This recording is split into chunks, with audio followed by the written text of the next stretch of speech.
अखंड ब्रह्मांडाचे चालक, माझ्या अक्कलकोटचे मालक, संसार तापातून भक्तांचे रक्षण करणारे, अशक्यही सारे शक्य करणारे, भक्तांच्या मनातील भय हरणारे, हृदयापासून साथ घालता पावणारे, सर्व जन्मांच्या पापातून भक्तांना तारणारे, तूच माझा रामकृष्ण हरी.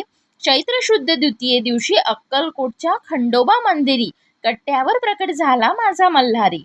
आज श्री स्वामी समर्थ महाराजांचा प्रकट दिन. श्री स्वामी समर्थ अर्थात अक्कलकोटचे स्वामी हे श्रीपाद वल्लभ व श्री नृसिंह सरस्वती ह्यांच्यानंतर भगवान श्री दत्तात्रेयांचे तिसरे पूर्ण अवतार म्हणून ओळखले जातात.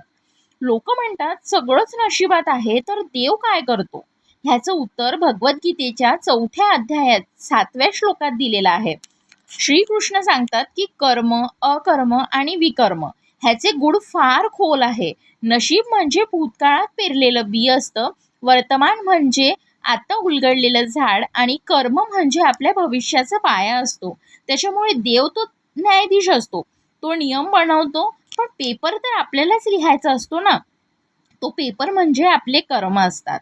आजचा दिवस इतका खास आहे की लवकर उठले, पूजा आटपली, स्वामींचा अभिषेक झाला आणि नैवेद्याला सगळं स्वामींच्या आवडीचं केलेलं. गेले 11 दिवस 11 पाठ स्वामी चरित्र सारामृताचे वाचत होते. आज त्याची समाप्ती झाली. खरंच खूप मन प्रसन्न झालं.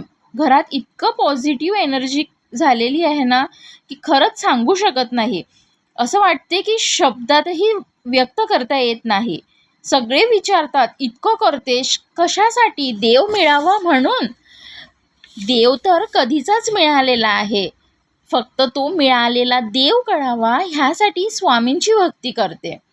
भगवद्गीतेत म्हटलंय की तुमचं मन भक्तीकडे ओढलं जात असेल ना, तर तुम्ही देवाला नाही तर देवाने तुम्हाला निवडलं आहे.